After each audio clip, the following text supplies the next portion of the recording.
Srikrishna murder కేసులో విచిత్రంగా CI Nagaraju గారు వ్యవహరిస్తున్న తీరు గురించి దినపత్రికలు, వార్తా ప్రసార మాధ్యమాల ద్వారా అందుతున్న సమాచారం చూస్తే ఆయన చాలా తెలివిగా అందరూ చేసినట్టే చేద్దామని చూస్తున్నాడు.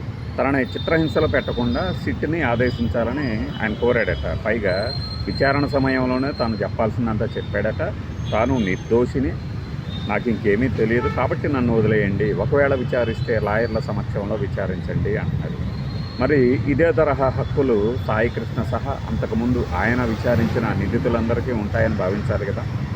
అదే అలా ఎలా భావిస్తారండి? నిప్పు నాగరాజు కాబట్టి ఈయనొక్కడే చేయాలి ఇలా అంటారా? సరే, ఇదంతా లీగల్ పరిభాషలో వాళ్ళు ఏమైనా వారికి బెయిల్ తెచ్చుకోవడానికి, రిమాండ్ని నిరాకరించడానికి జ్యుడిషియల్ కస్టడీ కూడా వద్దు, అసలు తిరిగి నా ఉద్యోగం నాకు ఇప్పొచ్చండి అనే హక్కు కూడా ఉంటుంది వాదించుకుంటాడు. But Krishnalanka police station terrace మీదట కొన్ని ఎముకలు, బూడిద, ఒక లాఠీ మరక కనపడ్డదంట. లాఠీతో ఇది నమ్మేలాగుందా? నాకెందుకో కేసుని పక్కదారి పట్టించే ప్రయత్నమా అనిపిస్తుంది. ఎక్కడో తగలబెట్టి ఆ బూడిద, ఎముకలు, పైగా అక్కడ పడేసిన లాఠీ ఇవన్నీ మూట కట్టుకొని తీసుకొచ్చి కృష్ణలంక పోలీస్ స్టేషన్ టెర్రస్ మీద వేయాలా? లేదు అసలు కాల్చి చంపేసింది ఇక్కడేనండి అంటారా? కొత్తగా తెలియాలి కదా. సరే, సీసీ ఫుటేజ్ లేదంటున్నారు, అది రిట్రైవ్ చేయడం పెద్ద విషయం ఏం కాదు. కృష్ణలంక స్టేషన్లో సీసీ ఫుటేజ్ లేకపోవచ్చు. కృష్ణలంక పోలీస్ స్టేషన్ చుట్టుపక్కల ఏంటి సీసీ కెమెరాలు ఉండవచ్చు, షాపులో వాళ్ళు పెట్టుకొని ఉండొచ్చు. అది చాలా సరే. సిట్ ఇన్వెస్టిగేషను చివరికి ఏం తెలుస్తుంది అంటే, నాకు తెలిసి నేను మొదట్లో ఇది ఒక 6 నెలలు పడుతుంది అనుకున్నాను.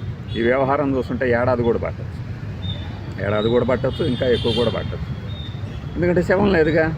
శవం లేనప్పుడు నువ్వు అనుమానంతో అరెస్ట్ చేయవచ్చుకూడదు కదా. అనుమానంతో ఇదే జరిగి ఉండొచ్చు అని అనకూడదు కదా. ఇలా చెప్తే సరే, నాగరాజు గారి వాదననే కనుక పరిశీలిస్తే నాగరాజు గారు నిర్దోషి. మరి నాగరాజు గారు కాకుండా ఎవరు అదుపులో తీసుకున్నారు? టాస్క్ ఫోర్స్ కానిస్టేబుల్స్ కానీ, ఎస్ఐలు నవీన్ రెడ్డి కానీ, తీసుకొచ్చినటువంటి యువకులు, యువతులు, ఏది పరమ దరిద్రంలో బతుకుతున్న కానిస్టేబుళ్ళు తమ ఫోన్లు పాపం అమ్మేసుకొని పొట్టది నెట్టుకుంటూ వచ్చిన కానిస్టేబుల్స్ ఎవరికి అప్పచెప్పారు మరి సాయికృష్ణని? సిఐ అంటే ఆయన పరిధిలోనే ఉంటుంది అనుకుంటా కదా స్టేషన్ మొత్తం. ఆయనకి చెప్పకుండా చేయరుగా, తర్వాత రోజైనా చేస్తారు కదా. మరి ఎవరికి అప్పచెప్పినట్లు? ఏమో సార్, నేను కళ్ళు మూసుకొని నిద్రపోతున్నాను, ఎవరో తెచ్చారో ఏదో అన్నారు, సాయికృష్ణ తెచ్చారా అంటే లేదు అన్నారు, ఏదో. ఇంక ఇలాంటి కథలు మనం చాలా వినాల్సి రావచ్చు. ఆ ఎముకలు, బూడిద సిట్టు మొదట్లోనే కనుక్కుందా, తాజాగా కనుక్కుందా? మొదట్లోనే కనుక్కుంటే అప్పుడే కలకలం లేగేది కదా, కృష్ణలంక స్టేషన్లోనే తగలబెట్టారా అని. సరే, ఈ మధ్య కనుక్కుందా? ఆ డిఎన్ఏ రిపోర్ట్ అందాల్సి ఉంది కాబట్టి మేము దానికోసం వెయిట్ చేస్తున్నాం your honour, my lord, honourable justice అని కోర్టులో వాదించడానికి అవకాశం దొరుకుతుందిగా. అదే కదా, అవశేషాలు దొరికాయి.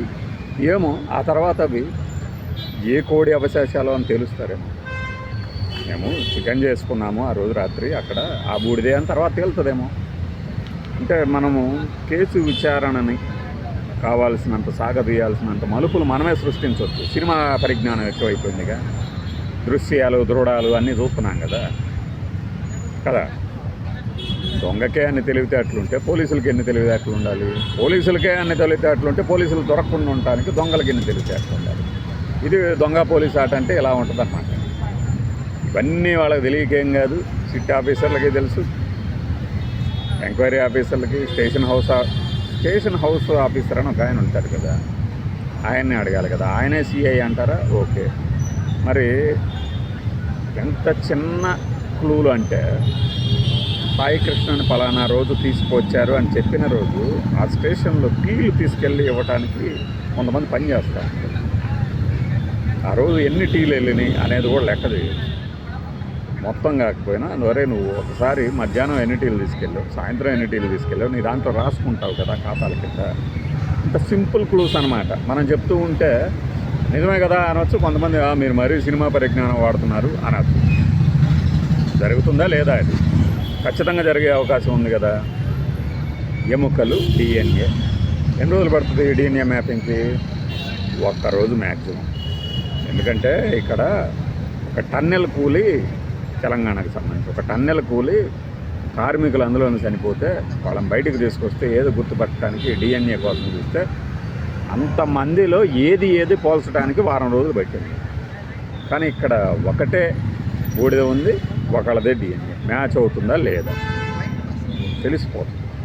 పైగా ఇది హై ప్రొఫైల్ కేసుగా ప్రస్తుతానికి భావిస్తున్నారు కాబట్టి తొందరగానే వస్తాయి. అయినా కూడా జాప్యం చేయాలంటారా? చెప్పలేం. మనకి పోలీస్ స్టేషన్లో ఉన్నవాళ్ళు కానీ మరొకళ్ళు కానీ వారి విధి నిర్వహణలో భాగంగా బయటికి వెళ్తున్నప్పుడు కొన్ని చెక్ పాయింట్లు ఉంటాయి. నాకు తెలిసినంతవరకు రిపోర్ట్ చేయాల్సి ఉంటుంది. ఈ రిపోర్టింగ్లో అయినా ఎవరు అంటే మూమెంట్స్ అనొచ్చాము, పోలీస్ మూమెంటే ఎట్లా ఉంది అనేది ఆ లాగ్ రిజిస్టర్లో ఉండొచ్చు. వాటిని బట్టి అయినా తెలుసుకోవచ్చు. ఇంత పరిజ్ఞానం సామాన్యులమైన మనకే ఉన్నప్పుడు ట్రైన్డ్ పోలీస్ మెన్కి తెలియకుండా ఎలా ఉంటుంది? వాళ్ళు అన్ని కోణాల్లో చేస్తారు. బట్ లీకేజీలు కానీ బయటకు కొన్ని లీకులు ఇస్తూ ఉంటారు. ఇదే జరిగి ఉండొచ్చు. ఒక ఛానల్ అయితే నాకు ఆశ్చర్యం వేస్తుంది. సాయి కృష్ణ కేసులో మలుపు, మరో అదృశ్య వ్యక్తి ఆగమనం, అతను బతికే ఉన్నాడా, ఇలాంటివి పెడుతున్నారు. నాకు అర్థం కావట్లేదు అసలు ఎలా సాధ్యపడుతుంది అది. వాళ్ళ మీద కేసులు పెట్టరా, పోనీ ఎవిడెన్స్గా పిలవరా వాళ్ళని. ఇలా ఎలా చేస్తున్నావమ్మా నువ్వు? బతికే ఉన్నాడు, ఆ రోజు జరిగింది ఇదే అని అన్నీ చూసినోడు చెప్పినట్టే వాడు ఎవరి చేత చెప్పిస్తున్నావు. నువ్వు వచ్చి కాస్త వాంగ్మూలం ఇవ్వమ్మా అని అడగరా. అంటే సోషల్ మీడియా ఒక ప్రపంచం కాదు, ప్రతివాడు ఇదే చూడాలనే ఉంది. నేను చెప్పింది మీరు చూడొచ్చు, చూడకపోవచ్చు, అసలు ఎప్పటికీ చూడలేకపోవచ్చు కూడా. ఆ ఇదిలో తప్పించుకుంటున్నారు వీళ్ళందరూ. అయినా కూడా ఏంటంటే నేర పరిశోధనలో వీర పనితనం ఉన్నది ఆంధ్రప్రదేశ్ పోలీసులకి, అందులో సందేహం లేదు. స్కాట్లాండ్ తరహా ట్రైనింగ్ మన ఆంధ్రప్రదేశ్ పోలీసులకి ఇస్తూ ఉంటారంట. ఇన్వెస్టిగేషన్లో ఈ ఏమంటారు, ఈ సస్పెన్స్ని ఏదో పదం ఉంది, బ్రేక్ చేయటంలో, క్లూల్ని పట్టుకోవడంలో, మిస్టరీల్ని బ్రేక్ చేయటంలో చాలా పనితనం ఉందంటారు. అట్లాంటి ట్రైనింగ్లు ఇస్తూ ఉంటారంటారు. అలాంటప్పుడు ఇతన్ని వీళ్ళే తీసుకొచ్చారు, వీళ్ళే మర్డర్ చేశారనే ఒక అంటే సంక్లిష్టత మరీ ఎక్కువ కాదు, తక్కువ పరిధిలోనే అనుమానితులు ఉన్నప్పుడు చాలా ఈజీగా కనిపెట్టవచ్చు.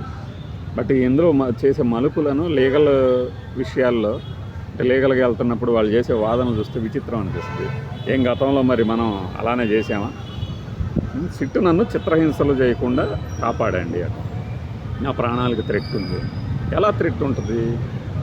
మిమ్మల్ని ఎవరు చంపుతారు అంటే మీకు ఏమన్నా భయంగా ఉందా నేను పారిపోబోతున్నాను అని? అలా ఏం చేయదు. జ్యుడిషియల్ కస్టడీ, పోలీస్ కస్టడీ, ఈ కస్టడీల్లో ఆయన తిరగబడ్డాడు మా మీద, ఇలాంటి కథలు తక్కువ, ఆస్కారం తక్కువ. పైగా మనకు బయటెట్టు ముద్ర వేస్తున్నాం కదా, చనిపోయింది ఒక క్రిమినల్ కోసం మీరు ఎలా పోరాడతారు, మీరు ఎలా వారికి అండగా ఉంటారని ఒక క్యాంపెయినింగ్ నడుస్తున్నప్పుడు అంత తీవ్ర స్థాయిలో ఈ కేసుకి ఒక ఎండ్ తీసుకొస్తారని ఎవరు అనుకోరు. సో ఇలాంటి ఒక విచిత్రమైన వాదనల గురించి మనం మాట్లాడుకుంటాం.